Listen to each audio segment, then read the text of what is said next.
Welcome to In Their 20s, a podcast with the best advice. My name is Landon Campbell, and I'm your host. And today we spoke with Zeb Evans, the founder and CEO of ClickUp. ClickUp is a productivity and task management platform that offers you docs, reminders, goals, calendars, and even has an inbox. It's fully customizable and it works for every single type of team. Also, I want to mention that ClickUp recently raised $100 million in a Series B round of funding, which means that they are a unicorn company. A unicorn company means that a company is worth over $1 billion. This is really impressive considering that ClickUp was created 4 years ago. Zeb's entrepreneurship journey began when he was 4 years old. He's created so many unique companies and now creating a unicorn in ClickUp. It's been an amazing journey to hear about. I'm super excited for you to listen to his advice. So let's jump in with Zeb to hear about his best advice for people in their 20s. How you doing? Good. How are you, Landon? Good. Pleasure to meet you. How's your day going? Likewise, man. It's going great. I'm really excited that you're on the show. I just love learning about people. So really excited to learn about you today. Awesome. I'm pumped too. Let's do it. So Zeb, I think the best place to begin is if you could just give the audience and listeners a quick intro about yourself. Who are you? What are you working on right now? And also for the third question, what are you passionate about? Yeah, I'm Zeb Evans. I have been a lifelong entrepreneur. Definitely was that kid that was selling things from a very young age. Right now, I am working on ClickUp, which is productivity software to put all of your work in one place. So it's things like tasks, docs, chat, working with your team and building a very flexible solution that works for everyone, whether you're remote or if you're in person as well. And so I've always been very passionate about building things, about creating things.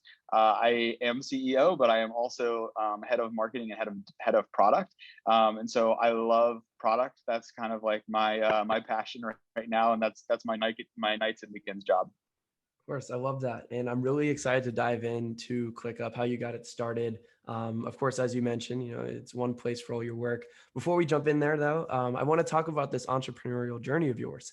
I love speaking with entrepreneurs because, whether it's I had a lemonade stand when I was 14 or, I had a business doing homework or like helping people do homework while I was in college. I love just hearing about when you first recognized you wanted to be an entrepreneur. So how does your story start?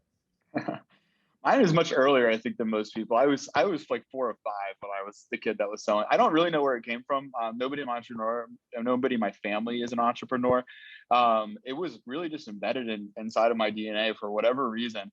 But I mean, yeah, when I was like 5, I was asking for wholesale toys from like Oriental Trading Company rather than toys for myself. I got suspended twice in elementary school for selling candy. When I was 10. I've had 4 near-death experiences, actually. When I was 10, I had my first one, and I was in the hospital for 2 months. And that was where I learned technology. And when I was 10, that was 20 years ago. And so that was not common to learn technology when you were that age at the time.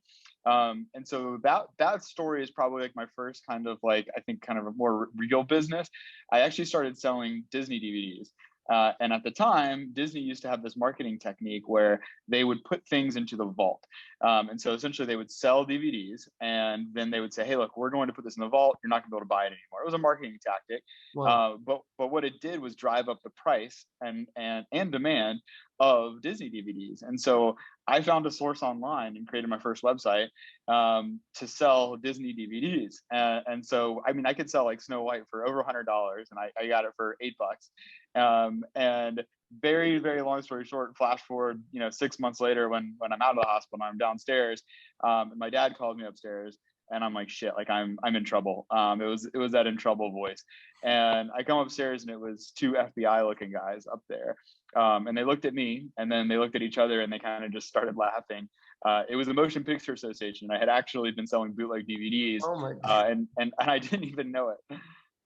That's hilarious. So on the subject of Disney, I was looking through your LinkedIn, saw that you worked for Disney also as a monorail driver as well. Talk to me about what it was like, working for that company when you were younger and, the experiences that you developed or skills, your time with Disney.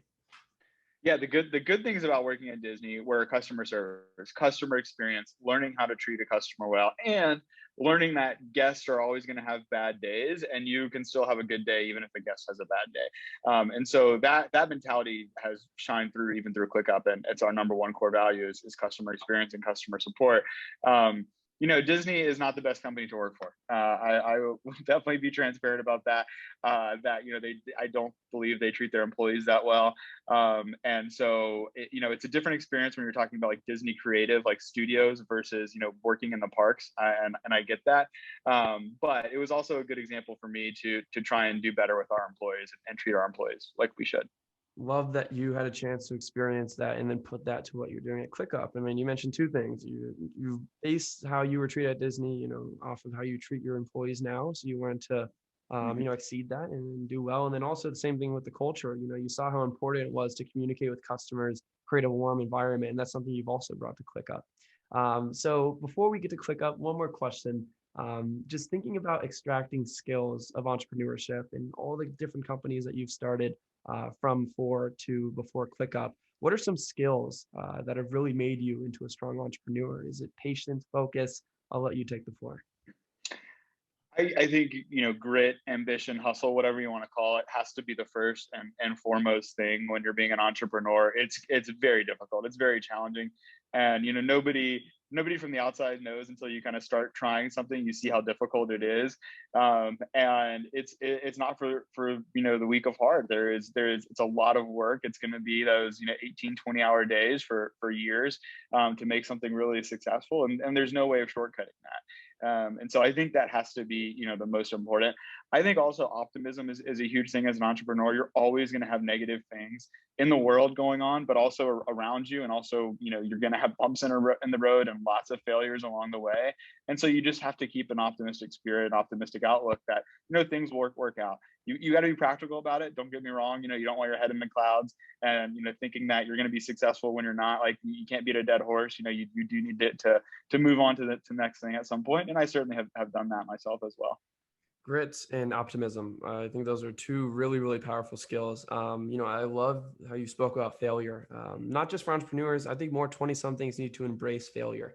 Not to wake up every day and say, hey, like, let me just go fail. But I think a lot of people get scared when it comes to failure. And they feel like their life has ended after going through something related to a failure.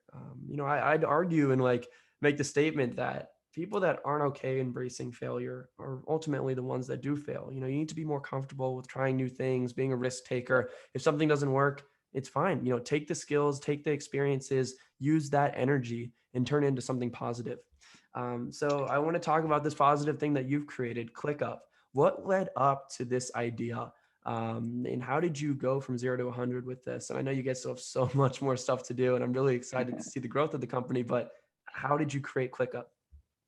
ClickUp actually was an internal tool at first. I wanted to build a Craigslist competitor where you could pay in app and remove sketchiness from Craigslist, have a review system, payment system, identity verification.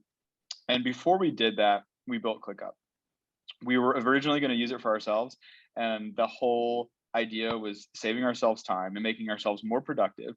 And after about 4 or 5 weeks, we realized that mission we are really obsessed with what we're doing. And time for me is the most important thing in the world, and probably for a lot of people. But I've had 4 near-death experiences again. And so I am always conscious of every single minute where I'm spending time. And so this was a real passion for me of solving the productivity problem. And to back up a little bit, that productivity problem happened when I started kind of my first real tech company. I hesitate in saying real tech company. It was just myself at first, and then we grew up significantly to like 60 or 70 people, but it was not scalable, and it was something that I realized wasn't adding net positive value to the world. In fact, we were just kind of inflating people's egos on social media, and so I realized that wasn't what I wanted to do. But through that experience, I started with one project management tool, and when we had 60 people or so, we had like 15 different productivity tools, and that was where that whole problem started coming from fruition, and that is ultimately why we created ClickUp. I love hearing the journey of ClickUp because it's kind of reminiscent of a few people I've spoken with, or the company that ended up being their, child and like something that they built into a unicorn or like, this huge company. It didn't always start out like that.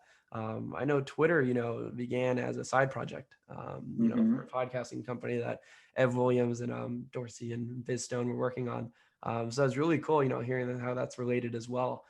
So thinking about the story of how you guys started ClickUp to where you guys are today, talk to me about some of the accomplishments you've had since launching the company. How large is the company today? And also, like, what's next? Where do you think ClickUp will be in 5 years? Yeah, we started roughly 4 years ago. We've had kind of a real product for a little bit less than that, a public product. Today we're over 500 employees. We raised our $100 million in our Series B it's about 6 months ago, and that gave us that unicorn status, that $1 billion valuation. And hopefully we have something new to announce on the close horizon as well. Ooh, But for us, the vision for work is all of your work in one place. You shouldn't have to use so many different tools for your work. That's where efficiency comes from. That's where productivity comes from, and that is our mission of saving people time. And so in the next few years, we seek to finish that vision. We're like 75% the way there. There's a good 25% left, and then just double down on it and making sure that we have the best customer experience possible, the best product possible, and treating our employees and our customers right. And so in a few years from now, we want to be the first real category leader in productivity. of course. So now discussing scaling, a company from 0 to 500 people, employees, as you mentioned, you guys have. Talk to me, how you have evolved as a leader. So like, the types of skills that you've learned as a leader. And then also like, how do you keep that culture intact? When you have like 2 or 3 employees, you have a set culture. These are the values of our company. But as you continue to grow and now have 500 employees, how do you still keep that ClickUp culture?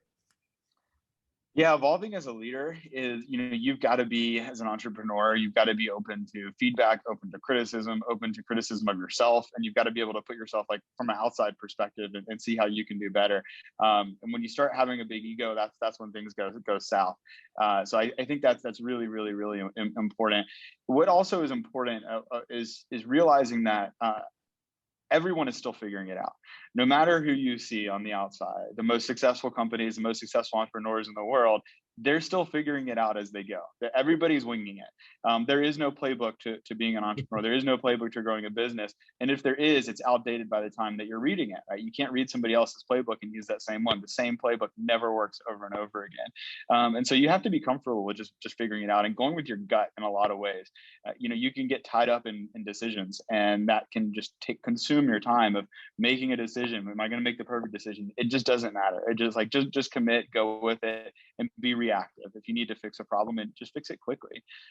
As far as culture goes, it certainly has been very hard to scale culture. That was like the thing that I really worried about as we grew quickly. Is what's going to happen to our culture? Is it going to be a place that I really want to work? And we have a very fun culture, a very fun environment. A big core value of ours is have fun, create joy.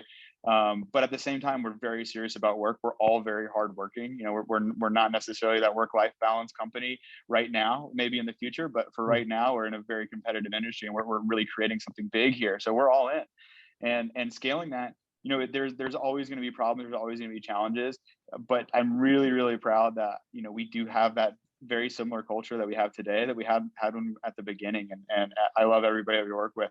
I think another thing for us is we always were very careful. I talked about optimism at the beginning. We're very careful about hiring optimistic people. And so it's not that everybody has to be, overly optimistic every day, but it's more so like not hiring pessimistic people, right? Keeping that negativity out. And that has flourished to today. And I think that's one of the biggest things that I'm really, really happy about. That's amazing. No, thank you for really breaking that down. Super, super powerful. I totally understand that. Yeah, culture can be a really difficult thing to scale, but I mean, that's why you just need to be super intentional with hiring as you are clearly. So that's really impressive, Zeb. Congratulations. My final question for you now.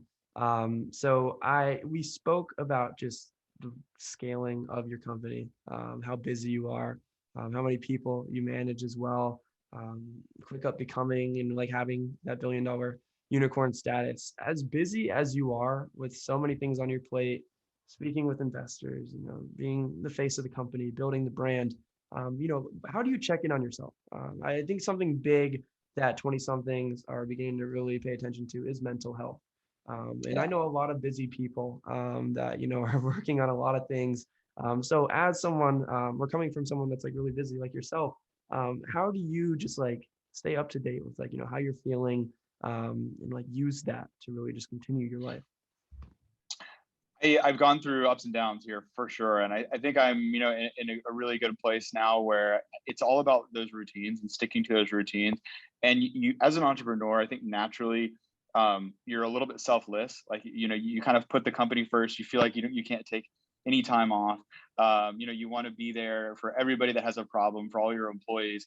And at the end of the day, you have to be a little bit selfish in order to be more selfless, right? In order to for your company to be better, for your employees to be happy, you have to take that time for yourself, to really reset and understand, where you're at in life right now. And so for me, it's not that I need to go take a couple weeks off work. It's more so routines where, every single morning I get up, and it's the first thing I do, is I exercise, whether it's for 15 minutes or 30 minutes. Every single day I do that. And then I write my journal immediately after. I actually take a bath. I take a bath and write my journal immediately after that, every single day, no matter what. And that really clears my head. And you'll wake up with stress. You'll wake up with a lot of crap going on from the outside. Don't check Slack first. Don't check ClickUp first, or whatever you're using as far as communication applications. Like, clear your head first. And I think that's the biggest way to really jumpstart your day and to make sure that you're in a good mindset, is to not check things first. Go work out. Go get some exercise. Be mindful. I meditate every day, not for long. I literally can do 10 minutes or so, just sitting there, and that has been really key. And thinking. I actually do think when I meditate a lot. I think a lot of meditation is about not thinking. For me, it's about sitting and doing some thinking sometimes of places I can improve, maybe different perspectives I can have, understanding people's perspective that I didn't necessarily agree with. And so there's a lot of that introspection that I think you have to do as an entrepreneur. And when you stop doing that, everything else crumbles also.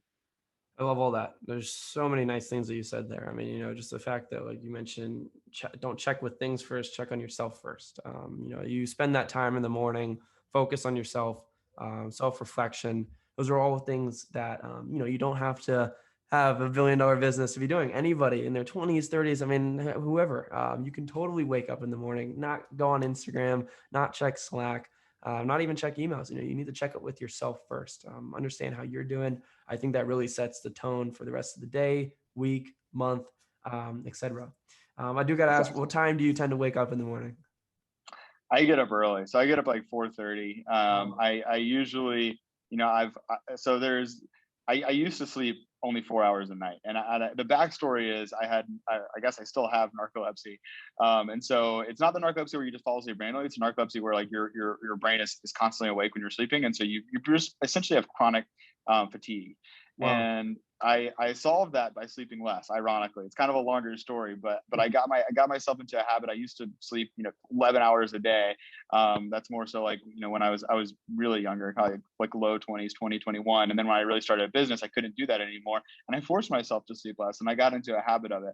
I wouldn't recommend that for everybody. I think everybody's very, very different. And for me, again, I think that's the reason why it worked for me, is because I had narcolepsy. But I do sleep light. I'll sleep 5.5 hours or so, and that's kind of like that perfect time frame for me. And I definitely get up early.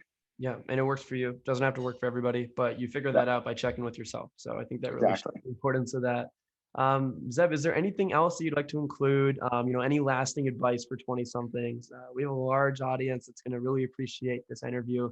It's not just for founders. It's not just for entrepreneurs. A lot of different industries, a lot of different people tune into our interviews just to hear stories, and hear insights, best advice. So if you have anything to end us with. Yeah, I think kind of alluding to something that you said also is every experience that you have is the best experience that you can have. That's the way I always try and look at life.